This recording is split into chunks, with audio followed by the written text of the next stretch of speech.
wabarakatuh. Selamat pagi semuanya. Pagi, Bu.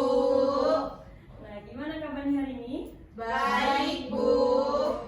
Alhamdulillah. Oke. Nah, sebelum kita mulai pelajaran hari ini, ada baiknya kita berdoa menurut agama dan kepercayaan kita masing-masing. Nah, untuk Sunarti boleh dipimpin doanya di dalam hati aja. Doa dimulai.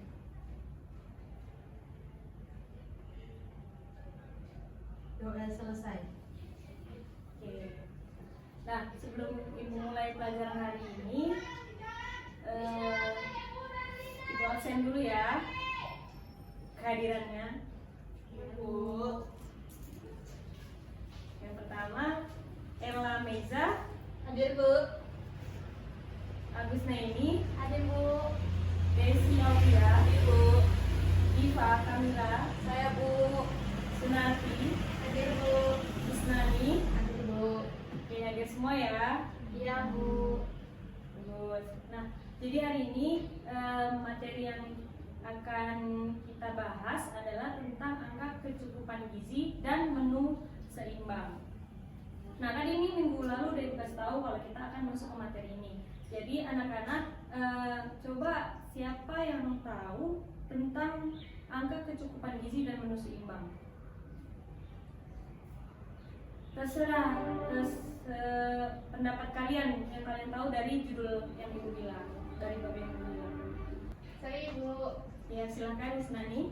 Ya, berdasarkan yang telah saya pelajari, angka kecukupan gizi adalah estimasi jumlah rata-rata kebutuhan harian zat gizi yang diperlukan oleh kita berdasarkan usia, jenis kelamin, dan aktivitas fisik. Wah, bagus sekali. Coba teman-teman yang lain, apakah ada yang lain tentang menu seimbang misalnya, atau juga tentang kecukupan gizi? Kalau mau dilengkapi lagi boleh. Siapa? Sebelum Ibu masuk ke materi, nanti dapat nilai tambahan loh. Saya, Bu. Ya, silakan Sunarti. Jadi menurut yang telah saya pelajari, gizi seimbang merupakan susunan makanan sehari-hari yang terdiri dari berbagai ragam bahan makanan yang berkualitas dalam jumlah dan porsi yang sesuai. Ya, bagus. Beliau tenang. Oke, nah tadi kan Isnani sudah pendapat tentang angka kecukupan gizi, Sunarti tentang menu seimbang. Selanjutnya Ibu akan menjelaskan tentang materi ini, angka kecukupan gizi dan juga menu seimbang. Untuk bahan ajarnya udah Ibu share di grup, teman-teman boleh cek di handphonenya masing-masing. Nah, di situ juga udah lengkap kan tentang subtopik yang akan kita bahas, yaitu yang pertama perhitungan zat gizi pada bahan makanan, kemudian perhitungan angka kecukupan gizi, dan juga menyusun menu yang seimbang. Nah, untuk yang materi yang pertama itu perhitungan zat gizi pada bahan makanan. Itu ada beberapa cara yang harus dilakukan agar kita dapat memperhitungkan zat gizi yang akan kita konsumsi itu di dalam tubuh kita. Teman-teman bisa baca dari yang pertama itu ada identifikasi bahan makanan, kemudian ada pengumpulan data komposisi gizi, lalu ada perhitungan berdasarkan porsi. Nah, untuk perhitungan berdasarkan porsi ini ada rumus yang sudah ditetapkan seperti yang ada di PPT yang kirim. Itu adalah rumusnya kandungan gizi per porsi itu sama dengan berat porsi yang dikonsumsi per 100 dikali kandungan gizi per 100 gram. Itu di PPT juga ada soal, ya kan teman-teman? Coba kalian selesaikan soalnya. Itu soalnya adalah nih, misalkan Anda memiliki 200 gram ayam panggang dan ingin menghitung kandungan proteinnya. Berdasarkan data komposisi makanan, 100 gram ayam panggang mengandung 31 gram protein. Nah, yang ditanya di sini adalah protein dalam 200 gram ayam. Teman-teman, apakah ada yang bisa menjawab?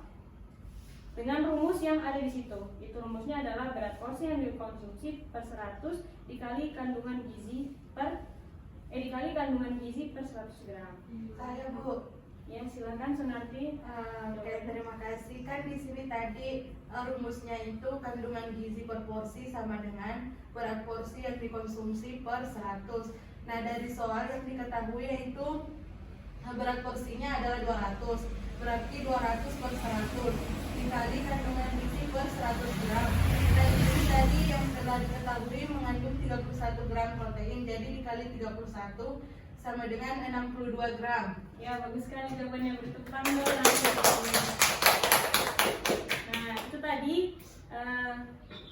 tentang perhitungan zat gizi pada bahan makanan yang akan kita konsumsi. Nah, selanjutnya adalah perhitungan angka kecukupan gizi atau AKG. Nah, angka kecukupan gizi ini adalah estimasi jumlah rata-rata kebutuhan harian zat gizi untuk kebutuhan tubuh kita, seperti yang disebutkan Isnani tadi lengkapnya. Nah, di bahan ajar kita itu juga tersedia tabel dari angka kecukupan gizi. Itu yang pertama ada kelompok umur. Nah, dia itu disusun berdasarkan umur, kemudian faktor-faktornya itu ada berat badan, tinggi badan, dan energi, serta itu yang E energi, yang B protein. Itu adalah angka kecukupan gizi. Apakah ada yang ingin bertanya? Kalau tidak, akan ibu lanjutkan ke menyusun menu seimbang. Paham? Paham. Oke, kalau gitu lanjut ke menyusun menu seimbang. Nah, kalian pernah dengar istilah 4 sehat 5 sempurna? Pernah. Nah, sekarang istilah 4 sehat 5 sempurna itu udah diganti jadi ke menu seimbang. Nah, untuk menyusun menu yang seimbang itu kita harus melakukan 2 hal. Yang pertama, kita harus mengidentifikasi kebutuhan. Di mana identifikasi kebutuhan itu adalah identifikasi zat-zat yang dibutuhkan oleh tubuh kita berdasarkan perhitungan tadi, yang pertama tadi. Kemudian yang kedua adalah menetapkan siklus menu, di mana siklus menu ini adalah serangkaian menu yang kita susun untuk beberapa hari gitu. Jadi kita tuh udah teratur, enggak bingung mau makan apa besok, bagi kita susun menunya. Besok misalnya ini, saat itu ya apa tadi ya? Cooking plan. Ya benar, boleh disebut seperti itu. Biasanya siklus menu ini ditetapkan mulai dari 3 hari, 7 hari, ataupun sebulan. Biasa pada umumnya. Seminggu boleh nggak? 7 hari tadi itu. Nah, ini lucu sekali. Nah, kemudian ada contoh menu seimbang. Di situ ibu jelaskan kan, yang di PPT-nya. Coba sebutkan contoh lain dari yang ada di PPT itu. Yang di PPT itu kan nasi putih, sop sayur, ikan tongkol kecap pedas, buah pepaya. Coba sebutkan yang lain dari yang satu itu. Coba ini disebutkan yang lainnya. Singkong, Bu. Lengkapnya. Oh, Ya, menu seimbang. Oh, berarti jagung rebus, telur orek kari, bayam dan kacang panjang kukus, sama buah jeruk, Bu. Ya, boleh. Itu udah menu seimbang. Kemudian, apakah ada contoh lain? Ayo, Bu. Boleh, Aul. Ada nasi putih, tempe dan tahu goreng, lalap selada dan timun, sambal dan jus jambu. Nah, ada lagi contoh yang lain? Masih banyak. Itu terserah kita sih yang mengatur menunya. Yang penting itu pas porsinya. Oke, dan ada lagi. Nah, di selanjutnya itu ada panduan ciri makan untuk dapat gizi yang seimbang. Teman-teman bisa perhatikan agar bisa menyusun menu makan yang seimbang. Baiklah, itu aja materi yang bisa ibu sampaikan. Lebih dan kurangnya ibu mohon maaf. Nah, sebelum ibu tutup pelajaran, kita akan melakukan sesi diskusi, di mana sesi diskusi ini dilakukan oleh kalian, para siswa. Coba ibu mau dibentuk 2 kelompok yang terdiri masing-masing dari 3 orang. Setiap kelompok. Nah, udah kan ini kelompok 1, ini kelompok 2. Nah, coba tiap kelompok membuat pertanyaan untuk dilemparkan ke kelompok lain. Tapi sediakan jawaban juga dari setiap kelompok. Kalian buat pertanyaan, tapi kalian juga ada jawabannya. Kalian buat pertanyaan, tapi juga ada jawabannya. Nanti dari pertanyaan kalian, dari jawaban kalian itu diambil kesimpulan. Jadi setiap kelompok menyimpulkan jawaban dari 2 pertanyaan. Boleh didiskusikan, Ibu beri waktu 5 menit.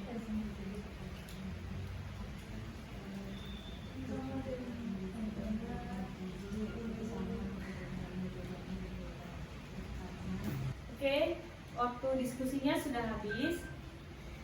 Nah, silakan setiap kelompok memberikan pertanyaan yang sudah didiskusikan tadi. Pada kelompok 1 dipersilakan. Baik, terima kasih atas kesempatan yang telah diberikan. Nah, berdasarkan hasil diskusi dari kelompok kami, adapun pertanyaannya yaitu apakah kecukupan gizi dan kebutuhan gizi itu sama atau berbeda? Jelaskan jika sama dan jelaskan jika berbeda. Terima kasih. Baik, untuk kelompok 2 silakan memberi pertanyaan ke kelompok 1. Oke, terima kasih. Pertanyaannya adalah apakah ada perbedaan dari gizi seimbang dan menu seimbang? Jelaskan dan berikan contoh. Terima kasih. Oke, jadi setiap kelompok sudah saling memberikan pertanyaan. Ibu harap minggu depan dipresentasikan atau dijawab dari setiap pertanyaannya. Setiap kelompok wajib jawab 2 pertanyaan itu tadi ya, dan juga buat kesimpulannya. Oke, baiklah itu aja pelajaran kita hari ini. Sebelum Ibu tutup, Ibu akan mengingatkan lagi bahwa angka kecukupan gizi itu adalah kebutuhan gizi yang diperlukan setiap individu. Nah, jadi angka kecukupan gizi itu harus kita ukur sesuai porsi yang dianjurkan, seperti tabel yang ada di PPT. Oke, apa ada lagi pertanyaan? Tidak, Bu. Oke. Nah, mari kita tutup pelajaran hari ini dengan berdoa menurut agama dan kepercayaan kita masing-masing. Berdoa dimulai. Berdoa selesai. Baiklah, terima kasih. Ibu pamit. Assalamualaikum warahmatullahi wabarakatuh. Waalaikumsalam warahmatullahi wabarakatuh.